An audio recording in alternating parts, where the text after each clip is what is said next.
네, 뉴스인사 프라임 2부입니다. 대담한 대담. 아주 중요한 얘기를 하기 위해서요. 제가 오늘 이분을 특별히 모셨습니다. 이물출 경남대학교 극동문제연구소 교수님과 함께합니다. 어서 오세요. 네, 안녕하십니까. 저희가 너무 급하게 연락을 드렸죠. 김여정이 저렇게 급하게 담화를 연달아 낼 줄 몰랐습니다. 네, 오늘 나와주셔서 감사하고요. 네, 일단 저는 재밌었어요. 김여정과 이 김정은, 이 남매가 굉장히 바빴구나. 7월 들어서 유독 더 바빴겠구나. 사실 7월 하면 7월 27일도 있고 여러 가지 의미가 있잖아요. 네. 일단 28일에는 대남 메시지, 29일에는 미국을 향해서 메시지를 연달아 냈는데요. 왜 이 시기에 했을까? 그리고 왜 연달아 이렇게 김여정이 바빴을까? 전반적인 설명을 해주시면 어떨까요? 사실 지금 북한은 그 내부 문제에 상당히 집중하고 있는 상황입니다. 네. 기본적으로 이제 그 러시아하고 동맹 관계를 강화하기 위한 여러 가지 조치들을 하고 있고 또 교류 협력도 굉장히 활발하잖아요. 네. 일주일이 멀다 하고 고위급이 지금 오고 가고 있고 네. 특히 이제 원산 갈마 해양 관광지구를 6월 초에 준공을 하고 러시아 관광객을 이제 본격적으로 받아들이고 있고 또 라바로프 외무상까지 네. 갈마 원산 갈마에서 또 김정은 위원장이 직접 또 면담도 해주고 뭐 이런 식입니다. 어떻게 보면 이제 지금 북한 정세는 기본적으로 당 창건 80주년 내년에 9차 당대에 그러기 위해서 내부 결속을 다지고 성과를 도출하고 그러면서 최소한의 이제 동맹 관계 러시아하고의 그러니까 외교 활동은 최소한의 외교 활동을 하고 있어요. 네네. 그러다가 이제 방금 말씀하신 대로 대남 메시지, 대미 메시지가 연달아 지금 나왔어요. 네. 제가 판단할 때는 아마 북한이 이제 이재명 정부 50일 출범 50일을 지켜봤고 또 트럼프 정부도 한 6개월 지켜봤잖아요. 네. 지켜보면서 중간 정리를 한번 해줘야 되겠다. 중간 정리. 예, 한번 가르마를 한번 타주면서 네. 자신들 입장을 얘기를 하고 공개적으로 선언을 하고 이제 그걸 뒷받침하는 이제 본격적인 대미 대남 관계를 이제 구상하고 있다는 것을 저는 간접적으로 보여주고 있다. 일단 그렇게 봅니다. 네. 일단 조금 나눠서 얘기를 해보면 일단 시기도 재밌었죠. 이제 북한은 7월 27일 날 우리 이제 정전 협정 체결한 그날을 전승절 뭐 이렇게 표현을 하더라고요. 그 그렇죠. 행사도 하더라고요. 그렇죠. 네. 그런데 뭐 윤석열 첫 시기 그러니까 2022년 이후에는 뭐 별다른 얘기를 안 했다고는 하지만 이번에도 김정은이 이 소위 말하는 그 전승절에 가가지고 별다른 대남 메시지 없었고 뭐 대미 메시지 없었고 그냥 조용히 흘러간 그런 상황에서 그 다음날 갑자기 김여정이 튀어나오니까 이러려고 김정은이 말을 더 안 했겠구나라는 생각을 했거든요. 근데 메시지가 여러 갈래였어요. 그러니까 일단은 뭐 전단지 살포도 중단하고 대북 확성기 뭐 중단한 거 뭐 잘했네 나름 성의 있었어 하지만 그거 가지고 안 돼 그러면서 우리 관계를 한번 재정립해 줄게 라면서 뭐 여러 가지 하다가 마지막 문장은 앞으로 마주할 일 없을 거야 뭐 이런 거였거든요. 그런데 저도 북한을 꽤 오랫동안 관찰해 온 바에 의하면 북한의 메시지는 정반대로 해석해야지 가능한 경우가 많잖아요. 이번 메시지를 조금 일단 남북 관계 관련해서는 어떻게 보시는지요? 일단 이재명 정부가 그 선제적으로 몇 가지 조치를 취했잖아요. 네. 대북 그 확성기 방송도 중단하고 또 무엇보다도 북한이 이제 가장 주목했던 것은 사실 이제 전단지였어요. 전단지. 지난 그 문재인 정부 때도 보면 네. 가장 예민하게 반응했고 공격적으로 대응했던 그 하나의 어떤 남쪽으로부터 위협 가장 자기들이 기분 나빠하고 위협적으로 봤던 게 전단지였는데 네. 어떤 전단지 문제도 상당히 그 스무스하게 해결했어요. 네. 이런 부분들은 북한 입장에서는 겉으로는 그거는 뭐 당연한 조치. 당연한 조치다. 네. 그건 남쪽 정부가 니들이 취한 걸 니들이 그걸 처리하는 게 뭐 대단하냐 이런 식이긴 한데 네. 이거는 제가 볼 때는 이거는 그렇게 볼 게 아니었거든요. 과거 문재인 정부도 전단지 문제 해결을 하려고 사실 굉장히 노력했는데 깔끔하게 해결 못했어요. 그렇죠. 네? 네. 왜냐하면 이제 뭐 표현의 자유니 뭐 또 이렇게 나오기도 하고 네. 탈북 단체들이 워낙 또 이제 적극적으로 나오면서 이걸 제대로 이 관리를 못했거든요 그때. 네. 근데 지금 이재명 정부는 어떻든 전단지 문제도 깔끔하게 해결했어요. 네. 그 민간 단체들하고 잘 대화를 통해서 해결했잖아요. 그렇죠. 네. 이런 것들은 북한으로 봐서는 상당히 그 고무적인 조치들이거든요. 그래서 성의 있는 노력이다. 성의 있는 노력. 네. 이런 표현을 썼어요. 맞아요. 그래서 일단 이거 평가한 부분이 있고요. 네. 그런데 이제 지금 여기서 우리가 주목해야 할 부분은 결국 이재명 정부가 대미 자율성이 얼마나 있느냐. 대미 자율성. 그러면서 이제 한미 군사훈련을 얘기하는 거예요. 네. 결국은 당신들도 네. 미국 말에 휘둘리면서 결국 한미 군사훈련을 하게 될 거고 네. 또 한미 군사훈련을 하면 또 한반도에서 긴장이 고조되면서 네. 자신들을 위협하게 될 거고 그러면 결국은 네. 좀 뭐 속된 말로 말짱도루묵이다. 이제 그런 식의 인식을 하고 있다는 거예요. 그러다 보니까 이제 정동영 통일부 장관이라든지 또 관계 부처들이 서둘러 움직이면서 한번 한미 군사훈련 조정을 대통령에게 건의해 보겠다. 이제 이렇게 나온 거잖아요. 그렇죠. 네. 그래서 이 메시지는 우리 앵커님이 잘 분석해 주셨듯이 일단 이제 대남 무관심 전략이 아니라 대남 관심 전략으로 지금 전환했다는 것을 명확하게 보여주고 있고요. 네. 두 번째는 이제 김재정 부부장이 나섰다는 것은 결국 김재정 부부장은 김정은의 위원장의 대변인이거든요. 대변인이죠. 예. 네.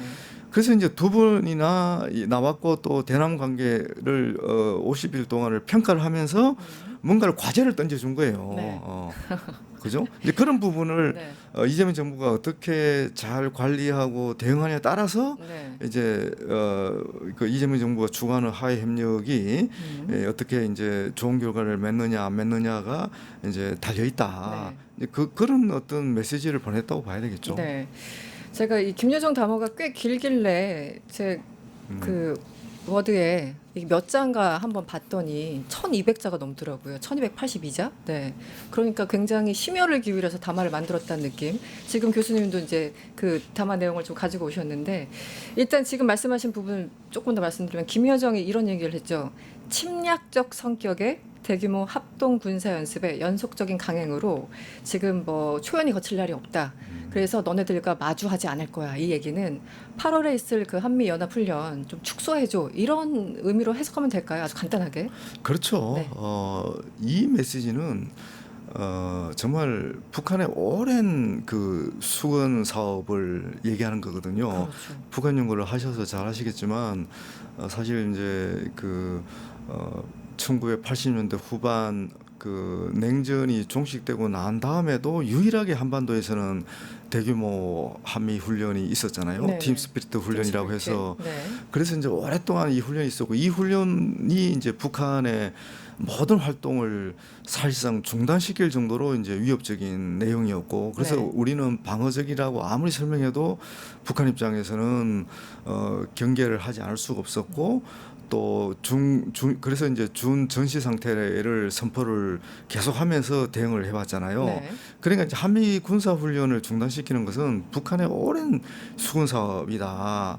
그리고 김정은 위원장이 등장하면서 더 이 문제를 해결하기 위해서 이제 미국에도 사실은 굉장히 매달렸잖아요. 지난 2018년 19년에 그런 상황인데 네. 방금 말씀하신 대로 단순히 이 규모만 축소한 것에 북한은 만족하지 않을 겁니다. 규모 예. 축소 정도는 안 예, 된다. 출입합니다. 그래서 뭐 네. 우리 정부는 이제 조정하겠다, 방어적 성격을 최대한 가미한 한미 군사 훈련을 하겠다. 이제 이렇게 얘기는 하지만 네. 북한은 여기에 대해서 만족스러운 어떤 평가를 하지도 않고 대응도 하지 않을 겁니다. 그거는 분명합니다. 네. 그렇지만 내심 이걸 이제 한꺼번에 이 모든 지금까지도 해결하지 못했던 어려운 과제라는 걸 북한도 잘 알고 있고 네. 그러니까 이게 뭐 규모 축소에 대해서 겉으로는 당연히 만족하지 않겠지만 내부적으로는 또 다른 성의 있는 노력을 했다 이 정도는 평가를 할 거라고 봅니다. 네. 그렇지만 이제 북한 입장에서는 적어도 남북 관계 개선이라는 그 분위기를 만드는 걸 진심으로 응원한다면 한미 군사 훈련은 잠정적으로라도 중단하는 게 옳다. 그런 요구를 할 가능성이 저는 굉장히 높다 이렇게 일단 봅니다. 그게 결국은 뒤에 트럼프가 있기 때문에 그 정도 찔러볼 수 있다라고 북한의 나름 이렇게 상상력을 펼치는 거겠죠. 아무래도. 그렇죠. 예. 한 번 또 중단한 적이 있었으니까. 그래서 이제 이 문제는 우리 정부가 자율적으로 할 수 없다는 걸 북한이 너무 잘 알고 너무 있고 잘하죠. 네. 결국 이재명 정부가 트럼프 대통령을 얼마나 잘 설득할 수 있느냐 그런 역량을 갖고 있느냐 그런 외교를 갖고 있느냐를 지켜볼 가능성이 상당히 있는 거죠. 네. 그게 이제 남북 관계 향후 이제 남북 관계가 어떻게 정말 지속 가능한 방식으로 나아갈 수 있을지를 가늠하는 굉장히 중요한 저는 시험대라고 네. 보는 겁니다. 그러니까 대미 자율성. 네. 그 대미 자율성을 확보하기 위한 그런 어떤 외교력을 이재명 정부가 갖추고 있느냐 이게 굉장히 중요한 관전 포인트다 네. 이렇게 봐야 되겠죠. 그 한미 합동 군사 훈련을 가지고 양쪽 다 테스트해보겠다. 뭔가 의지와 실력을 다 테스트해보겠다라는 상당히 좀 건방진 태도긴 한데 하여튼 그렇습니다. 하나는 전 좀 재밌었던 게 네. 통일부를 언급했어요. 네. 그 지금 국가 대 국가다. 예전처럼 뭐 이렇게 특수한 관계가 아니라 이제 적대적인 관계라고 2023년에 이미 김정은이 얘기를 했고 그러면서 해체되어야 할 통일부의 정상화를 시대적 과제로 내세운 것만 보더라도 흡수통일이라는 망령에 잡혀 있다. 이건 또 뭐지? 그러니까 통일부 자체에 대해서 뭔가 이 존재 자체를 인정하지 않으려는 건가요? 그래도 그동안 카운터파트는 통일부였었는데. 그렇죠. 네. 잘 아시지만 북한에도 통일 전선부라는 게 있었고 네. 사실상 통일 전선부와 통일부가 물론 이제 통일 전선부는 당 산하 조직이었잖아요. 네. 그러다 보니까 남한의 그 국정원을 상대하는 그런 카운터파트이기도 했지만 네, 네. 결국 통일 전선부가 통일 정책을 수립하고 집행하는 그런 역할을 이제 해온 점을 고려를 하면 네. 사실 이제 그 이 통일부라는 우리가 이제 그걸 맞대응하는 통일부라는 조직이 북한에도 북한 입장에서도 사실 필요한 조직이었어요. 네, 네. 대화를 해야 되니까 네. 협상을 해야 되니까. 근데 북한은 지금 통전부를 없앤 걸로 지금 알려지고 있잖아요. 이제 국가 대 국가 관계니까 이제 외교부 북한의 외무성이 사실상 남북 관계를 네, 담당하고 하겠다. 있다 이렇게 우리는 지금 파악을 하고 있는데 방금 질문을 주신 것처럼 이 북한이 이제 이 통일부는 시선이 달라진 게 네. 이 굉장히 주목할 대목이라고 봅니다. 우리는 어떻게 보면 이제 화해 협력을 위해서 교류 협력을 해야 된다. 동서독 사례도 있고. 네.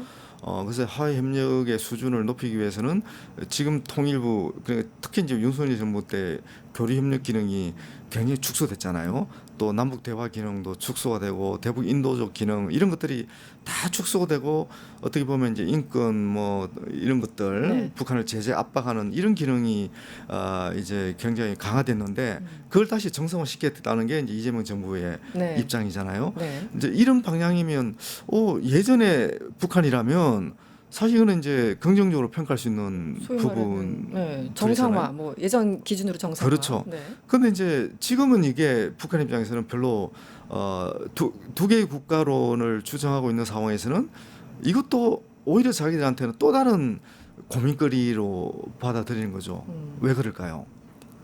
이게 굉장히 중요한 포인트인데요. 네, 흡수통일이라는 망령이라는 단어에 저는 주목을 하고 있는데 예. 상당히 위협감을 느끼는 건가? 그러니까 어떻게 이제 보세요? 네. 그 두 가지 포인트를 이게 봐야 됩니다. 네, 이제 네. 언론에서도 별로 이걸 지적을 못 하고 계시는데 북한이 그 남북 관계 그러니까 하노이 회담 2019년 하노이 회담이 결렬이 되면서 남북 관계가 급속하게 냉각됐잖아요. 네. 그러면서 2020년에 이른바 반동사상 문화배격법이라는 걸 만들었잖아요. 네. 반동사상 문화배격법은 남한과의 관계 단절을 이미 그때 선언한 거예요. 남한의 문화, 정보, 뭐 미디어, 네. 뭐 특히 이제 우리가 얘기하는 한류, 네. 이 모든 것들을 차단하겠다는 의도를 담고 있는 게 반동사상 문화배격법이에요. 반동사상 문화가 남한 사상 문화를 얘기하는 거예요. 네, 네. 그리고 강력한 처벌 조항이 있어요. 네. 그러니까 북한 주민 입장에서는 남한 사람하고 만나서 얘기하고 그러니까 접촉을 하고 대화를 한다. 또 간접적으로 남한 문화 또 드라마 영화를 본다. 이거는 최고 사형까지 각오해야 될 네. 그런 것들이란 말이에요. 실제 처형당했다라는 보도도 일부 그렇죠. 나왔었죠. 그럼 여기서 끝났느냐? 네. 청년 교양법 또 그 평양 문화보호법 이런 걸 통해서 우리가 이른바 이제 저는 이걸 3대 악법이라고 얘기해요. 네네.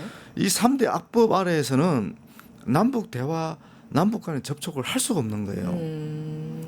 근데 이제 우리는 민간 접촉도 해라, 네. 교류 협력 다 해라 지금 네. 막 그러고 있잖아요. 네. 과거 이제 진보 정보 했던 이제 그런 방식으로 다시 이제 정상화를 네. 하려고 하는 거잖아요. 물론 저는 이런 조치를 지지하는 입장입니다. 네.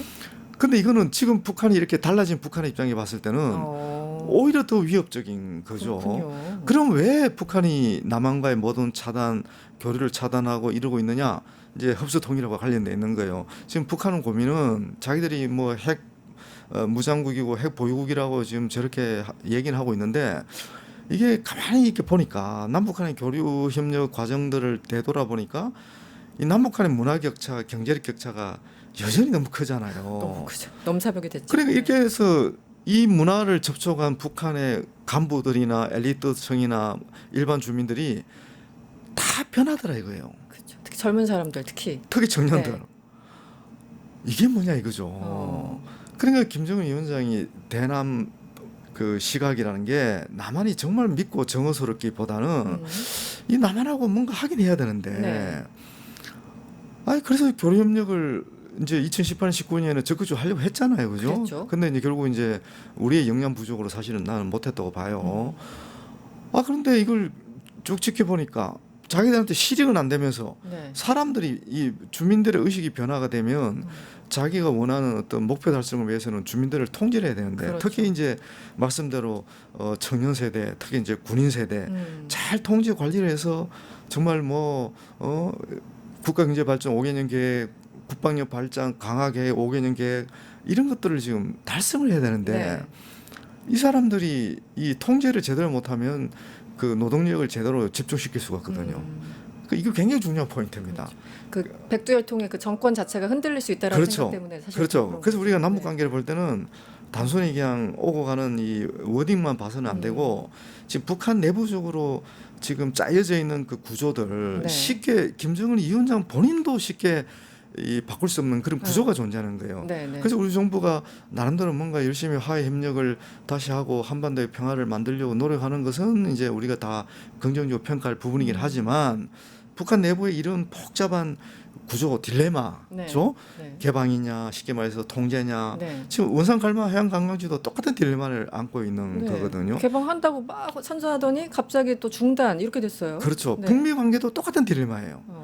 이 본질적이고 근본적인 딜레마를 지금 김정은 정권이 안고 있는데 이걸 어떻게 해결하냐. 이게 이제 흡수 통일이라는 키워드하고 연관해서 결국 봐야 되는 거예요. 네. 결국은 내부적으로 이건 2020년부터 시작됐고 결국은 거기도 세대가 사실 이제 김일성부터 쭉 오면서 사람들 바뀌고 노출 많아지고 생각 바뀌고 하니까 정말 김정은 입장에서는 위협이 되겠네요. 접촉하는 것 자체도 걱정되는 상황이 그래서 되겠네요. 이제 네. 좀 더 재미있으면서 풍부하게 이제 이 시간을 이제 여러분들이 들으시라고 네, 더 네. 추가적인 말씀을 드리면 네. 예를 들면 지금 러시아나 중국에 북한 노동자들을 대규모로 지금 파견을 해놓고 있잖아요. 네. 이것도 이제 김정은 체제의 어떤 딜레마인데 그러면서도 나름대로 해법을 모색한 게 이제 그거란 말이에요. 외화는 필요해요. 남북 관계도 똑같잖아요. 네. 교류를 통해서 외화가 필요해요. 네. 특히 이제 원산 갈마 같은 경우에는 사실은 원산 갈마는 남한 관광객이 가야만이 제대로 이제 수익성을 확보하고 그렇죠. 지속 가능성을 확보할 수 있는 거예요. 네. 근데 이제 남북 관계는 안 되니까 결국 이제 기존에도 그렇고 중국, 러시아에 지금 대규모 인력을 파견하고 있어요. 근데 그 인력을 어떻게 관리하고 있느냐? 지금 그 이른바 이제 그 노동자들을 관리하기 위한 그 관리 요원들 보위성 국가 보위성부터 해서 네네. 경찰 인력, 안전성 이런 인력들을 대규모로 파견을 해놓고 있거든요. 계속 감시 통제하는군요. 감시 거기서. 통제를 하는 거예요. 아.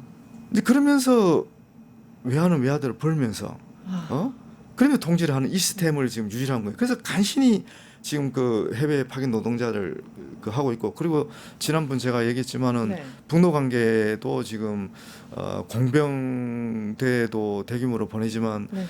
건설 인력을 지금 러시아에 파견해서 네. 지금 그 전쟁 때문에 파괴된 그 도시들 건설도 하고 인프라도 건설하고 뭐 그런 과제들이 러시아가 갖고 있거든요.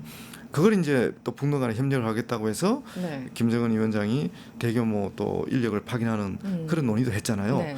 그러면 거기는 그게 어느 정도 가능한 거예요. 왜? 어느 정도 이 울타리를 쳐놓고 그 울타리 안에서 북한 인력을 관리할 수 있는 매니지블 할 수 있다는 어느 정도의 그 자신감과 노하우가 있는 거예요. 네. 자, 그래서 이제 요약하면 네. 남북 관계, 남북 교류 협력이 있어서도 네. 과연 그렇게 관리할 수 있느냐? 실익은 실익이대로 취하면서도 북한 인력, 특히 이제 말씀하신 그 청년 인력들 이런 사람들 잘 매니지할 수 있을까? 그걸 고민하고 있는 거예요 지금. 우리랑은 좀 불가능해 보이네요. 예를 들어 지금 말씀하신 거는 러시아랑은 워낙 친하고 그 사회조차 통제 사회고 뭐 중국도 사실 마찬가지고 그래서 이 젊은 MZ 북한 병사들을 뭐 공병들을 노동자들을 파병하거나 뭐 이렇게 송출한다고 하더라도 거기서 관리가 가능해. 그런데 남북 간의 교류가 이어지면 컨트롤이 안 돼. 그래서 이게 딜레마다. 그렇죠. 남북 관계는 정말 그게 딜레마겠네요. 그렇죠. 그래서 네. 이제 우리는 민간인들을 이제 북한 주민들을 이제 접촉해라. 네. 이제 허가제가 아니라 신고제로 네, 바꾸겠다 신고제로. 이렇게 네. 얘기를 하잖아요. 자, 그걸 김정은 정권이 어떻게 바라보고 있을까? 그것도 역설적으로. 위협이에요. 그리고 흡수 통일이란 아까 네. 이제 키워드를 가지고 우리가 다시 한번 보는 건데 네. 흡수 통일까지 뭐 우려하지 않는다고 하더라도 야 이걸 또 어떻게 만약에 북한 입장에서는 이게 진짜 좋은 소식이야? 나쁜 소식이야? 헷갈리기 시작해. 어? 네. 이걸 우리도 허용해 마라. 네. 허용할 수가 없죠. 지금 상황 그러네요. 3대 압법이 음. 있는 한 허용할 수가 없고 그리고 오히려 북한 주민들 입장에서는 그렇게 몰래 만났다가는 오히려 더 지금 엄중한 처벌을 받으니까. 받을 수도 있기 네. 때문에 더 위험에 빠뜨릴 수도 있는 상황이란 말이에요. 네. 그래서 제가 이제 이런 담론이 얼마나 좀 그 어려운 힘든 담론인가를 알고 있으면서도 네. 그런 이제 북한 내부의 현실을 제대로 알고 뭔가를 해야 좀 더 우리가 원하는 보다 평화로운 세상을 만들 수 있다. 저는 이제 그렇게 보는 거죠. 네. 그럼 일단 결국은 뭐 현실 정치에서 키는 어쨌든 미국이 지고 있으니까요. 예, 한반도 문제지만 키는 미국이 지고 있으니까요. 그래서 바로 다음 날 29일 김여정이 조미 사이의 접촉은 미국의 희망일 뿐이다. 이러면서 또 한참 글을 썼더라고요. 그런데 딱 두 가지인 거예요. 결국은 우리는 불가역적인 핵 보유국이다. 그러니까 우리 핵 보유국 인정하고 들어와. 뭐 테이블을 뭐 마련하든 말든. 그 또 하나는 지금 말씀하신 아무래도 러시아를 하는 것 같은데 지정학적인 환경도 근본적으로 달라졌다는 엄연한 사실을 인정하고 들어와라. 네, 요거였어요. 그러면서 마지막 문장은 새로운 사고를 바탕으로 다른 접촉을 모색해 보는 것이 좋을 것이다. 네. 이렇게 조언까지 친절하게 해석을 좀 해주시면 어떨까요? 대미 메시지. 이 대미 메시지도 네. 제가 볼 때는 굉장히 중요한 함의들을 많이 내포하고 있다. 네. 그동안 트럼프 행정부 출범 이후 사실 김정은 위원장이 한마디도 하지도 않았고 네. 또 김여정 당연히 이제 대변인이 김정은 위원장의 대변인 격인 김여정 부부장도 대미 메시지를 사실상 처음 낸 거예요. 공식적으로. 그렇죠. 네. 그 이제 트럼프 대통령은 계속 개인적으로 좋은 관계 유지하고 있다고 얘기를 해도 북한의 뭐 매체라든지 다른 그 외무성이라든지 뭐 이런 데서 얘기를 했지 김여정 대변인 김여정 부부장 담화는 굉장히 공식적인 의미가 있잖아요. 네, 네. 그래서 이제 방금 말씀하신 대로 미국이 특히 트럼프 대통령이 김정은 위원장과의 만남을 희망한다는 것은 잘 알고 있다. 네. 근데 이거는 진짜 뭐 미국 측의 일방적인 이제 희망이다. 네. 이렇게 얘기한 거예요. 네. 그렇게 하면서도 이제 방금 말씀하신 새로운 사고를 바탕으로 접촉 출로를 모색하라. 이거는 이제 우리가 얘기하는 출구 전략을 모색하라는 네. 의미입니다. 이게 핵심인 것 같아요. 예, 이게 이제 접촉 출로라는 게 결국 출구 전략을 모색해라고 트럼프 정부에게 이제 아주 직접적으로 메시지를 보낸 거죠. 네. 방금 말씀하신 대로 결국 이제 2018년, 19년하고는 너무 다른 게 북한이 사실상 핵 보유국이 됐고 네. 더 중요한 것은 그 핵 보유국을 헌법에 자기들은 이제 이미 북한 인민들 모든 인민들의 총의를 담은 헌법에 이미 명기를 했다. 이건 우리도 마음대로 못한다 이거는. 네, 네. 그런데 지금 그 다시 이제 북미 회담이 재개됐을 때 비핵화를 전제로 한 회담은 그건 응할 수 없다. 그래서 이제 핵심 메시지는 네. 다시 만나더라도 우리 정상끼리 다시 만나더라도 그 의제에 비핵화라는 단어는 빼야 된다. 네. 이제 그걸 얘기하는 거고 네. 그 얘기는 다른 말로는 이제 핵 보유국으로 북한의 핵 보유국 지위를 인정해 달라는 이제 김정은 위원장이 계속 그런 요구를 했죠. 직간접적으로 그랬죠. 네. 핵 보유국 지위를 인정해 달라는 거고 지위를 인정해 달라는 것은 결국 이제 조금 심하게 얘기하면 이제 핵군축 회담을 앞으로 회담은 핵군축 회담이다. 근데 핵군축 회담이라는 게 사실 이제 미국과 소련 옛날에 그 러시아, 미국과 러시아 이런 핵 강대국끼리만 하는 회담이 핵군축 회담이지. 네. 북한이 핵무기를 60에서 뭐 80기를 갖고 있다고 하지만 핵 강대국이라고 평가를 하는 전문가는 없거든요. 네, 네. 그죠? 그래서 이게 비대칭이잖아요. 너무 안 맞잖아요. 그래 핵군축 회담까지는 아니긴 하지만 어떻든 북한은 이제 핵 대 핵강국 핵강국 대 핵강국 간에 이제 회담이 열리는 거다. 이제 열리면 이제 그러니까 그걸 준비해라. 그런 회담을 위한 새로운 사고를 하고 또 그런 걸 준비해라. 이제 그런 이제 메시지를 냈다고 보는 거죠. 네, 그러자마자 다시 이제 기자들이 질문을 하니까 백악관이 바로 반응을 했죠. 네. 비핵화를 위한 만남 우리 늘 열려 있어. 그러니까 비핵화라는 말을 빼라고 하고 여기서 바로 비핵화 할 거면 우리 만날 거야라고 얘기를 하는데 어쨌든 그동안 트럼프 사실 비핵화 뭐 CVID 등등 이 밀고 당김은 2018년 뭐 싱가포르 때부터 쭉 있었던 얘기긴 하고요. 물론 이제 하노이 때 결렬되면서 상황이 완전히 달라지긴 했습니다만. 그런데 트럼프는 계속 발신을 했잖아. 나 김정은 좋아해. 우리 사이 진짜 좋았어. 계속 그 브로맨스를 자랑하는. 그리고 이번에 김여정도 우리 김정은 위원장과 미국 대통령 개인적 관계가 나쁘지 않다는 사실을 부정하고 싶지는 않다라고 굉장히 복잡하게 문장을 만들어놨어요. 그래서 뭔가 트럼프의 기분은 상하지 않게 하면서 다만 우리 요구 조건을 들어줘 이건데 그냥 결론적으로 올해 10월에 무슨 일이 있을까요? 혹시 그러니까 그런 거잖아요. 뭐 트럼프가 뭐 와서 또 판문점에서 혹시 만날 수도 있고 등등 여러 가지가 있는데 어떻게 보세요, 교수님? 모든 가능성이 열려 있는데요. 네. 뭐 앞서도 뭐 에이펙에 김정은 위원장을 뭐 초청할 수도 있지 않느냐, 뭐 초청해야 된다 이런 또 목소리들이 나오는 것 같아요. 네. 근데 이제 외람되게 말씀을 드리면 네. 사실 그는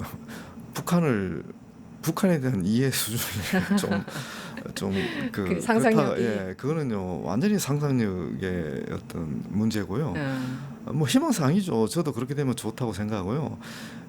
김정은 위원장은 이제 우리가 생각하는 것 이상의 이제 북한 내부적으로 봤을 때 김정은 위원장의 위상이라는 것은 사실은 그런 상상을 초월하는 위상이거든요. 북한 내부적으로 네. 뭐 절대 왕권을 가진 이제 지도자고 그 지도자가 조금이라도 신변 안전 리스크가 있는 그런 곳에 간다는 것도 말도 안 되고 네. 그리고 회담이라는 것은 철저하게 자기가 주인공이 돼야 되지 네. 여러 지도자가 있는 중에 그중에 원오브 댐으로서 들어가서 뭐 사진 찍고 네. 회담을 한다는 것은 그는 상상을 하기 힘든 겁니다. 다자회담은 완전히. 그렇죠. 북한 체제에서 그는 자기가 주인공이 돼야 됩니다. 자기가 주인이 돼야 되고 자기가 주무대에 있어야 되는 거거든요. 네. 우리 지도자가 주무대에 있어야 되는 거거든요. 그 아까 이제 질문 주신 대로 이제 또 판문점 깜짝 해동이 열릴 거냐? 네. 저는 그는 거의 불가능하다 봅니다. 이제는 불가능하다. 그거는 정말 북한을 모르고 하는 얘기라고 저는 얘기를 하는데 네. 지난 2019년 판문점 때는 이게 북미 협상이라는 것이 중간에 우여곡절은 있지만 뭔가 김정은 위원장 입장에서는 트럼프 대통령을 설득하면 뭔가 그래도 한 발짝 더 나아갈 수 있다는 희망이 있었거든요. 그렇죠. 서로 많은 논의를 했고 네. 뭐 그런데 이제 그 미국 쪽에서 트럼프 대통령이 문턱을 조금씩 계속 북한이 다가오면 다가올수록 자꾸 문턱을 높였어요. 비핵화 수준을 점점 높이다 보니까 그때만 해도 그 김정은 북한 체제에서는 북한 정권은 기분은 나빴지만 네. 지금 이 미국하고 협상을 제대로 타결하지 않으면 안 된다는 그런 생각이 있었기 때문에 절박함이 나름 있었죠. 절박함이 있어갖고 네. 그런 상황에서 이제 오히려 제가 그때 당시 관찰할 때는 김정은 위원장도 기다리고 있었어요. 네, 네. 그때 이제 일본에서 이제 트럼프 대통령이 그 트윗을 날린 거잖아요. 맞아요. 네. 그렇게 이제 됐지만은 지금은 뭐 아무것도 사전에 논의된 것도 없고 전혀 분위기가 조성이 안 돼 있는 상황에서 갑자기 10월달에 에펙에 오는데 야 한번 보자. 그렇다고 막 달려간다? 그거는요 불가능해요. 상상할 수가 없는 겁니다. 물론 뭐 제가 감히 뭐 다 알겠습니까? 뭐 제가 모르는 부분도 분명히 있을 텐데 모든 가능성이 열리는데 그건 진짜 1%밖에 안 된다. 그렇게 봐야 됩니다. 그 당시 상황이 있었으니까 또 일어날 것이다가 아니라 그때 네. 그 상황 때문이라 더 못 만나는 상황이 돼버린 훨씬 더 지금 안 좋아진 환경이 조성된 상황이라서 그걸 다 봐야 된다. 지금 이제 북한 정권 입장에서는 김정은 체제의 존엄, 김정은 위원장의 존엄 또는 이 김정은의 위신 이게 다시 한번 훼손되는 상황을 막는 게 굉장히 중요한 그렇죠. 목표예요. 이 사람들은. 그들 입장에서는. 네. 그래서 그 하노이 회담에서의 그 굴욕을 이 사람들은 지금도 잊지 않고 있고 잊지 못하겠죠. 그 네. 굴욕의 그 어떤 뭡니까 유탄을 남북 관계가 맞은 그렇죠. 거거든요. 네네. 그 굴욕을 우리한테 지금 그때 화풀이를 화풀이 한 우리한테 거예요. 했죠. 이 사람들이. 그런데 그런 거 전혀 사전 준비 안 돼 있는데 오라 그래서 에펙에 나오고 판문점에 나오고 그렇게 해서 한다? 그거는요. 지금 제가 그런 보도들을 교수님 보면서 그 보도 볼 때마다 막 탄식을 하셨겠네요. 지금 그러니까 딱 표정 보니까. 어떻든 이제 이런 자리가 물론 이제 저도 많이 부족하고 네. 북한을 이제 뭐 겸손하게 연구는 하고 있지만 네. 그거는 너무 나간 거다. 네, 네, 네. 이런 말씀을 꼭 드리고 싶은 거죠. 또 빅터 차 교수가 또 한마디 하고 하다 보니까 더 이렇게 퍼지는 느낌도 들고. 그래 이제 이런 것도 네. 문제예요. 왜냐하면 제가 특정인을 얘기를 하진 않지만 네. 편하게 얘기할 수 있는 네. 자리라고 생각하는데 네. 우리 이제 언론들이 그 미국의 전문가들 뭐 특히 빅터 차나 이런 사람 얘기를 가지고 그걸 이제 굉장히 크게 확대 보도하는 그런 경향들이 있잖아요. 제 표현으로 뻥튀기. 네. 저는요 거의 참고 안 하거든요. 네. 뭐 아니 뭐 가끔 가다 또 참고하는 경우도 있긴 하지만 그거는요 네. 정말 미국 전형적인 미국의 시각이고 네. 상당히 저는 의도가 있는 시각들이라고 일단 봅니다. 보고 우리가 좀 더 이렇게 냉정하게 우리 관점 한반도적 관점에서 북한을 분석하고 또 여러 가지 지금 딜레마들 참 네. 우리도 딜레마지만 지금 우리가 한미 관계 딜레마 지금 남북 관계 딜레마 북미 관계 딜레마 우리 내부 딜레마 어떻게 보면 이 딜레마의 이 많은 딜레마 속에 우리가 있는 거잖아요. 맞아요. 네. 이 딜레마를 푸는 방식들을 이제 고민을 해야 되는데 이건 결국은 우리가 주인공이 돼야 되지. 네. 그 외부적 관점이나 외부적 시각에 너무 휘둘리면 사실은 이거는 문제 해결이 저는 더 어렵다고 지금 보는 거거든요. 네. 그래서 조급하게 네. 뭐 빠른 시간 안에 남북 관계를 개선하고 과거로 돌아가고 이거는요 정말 그 자체가 저는 너무 우리의 오만이다. 네. 좀 더 이렇게 차분하게 치밀하게 네.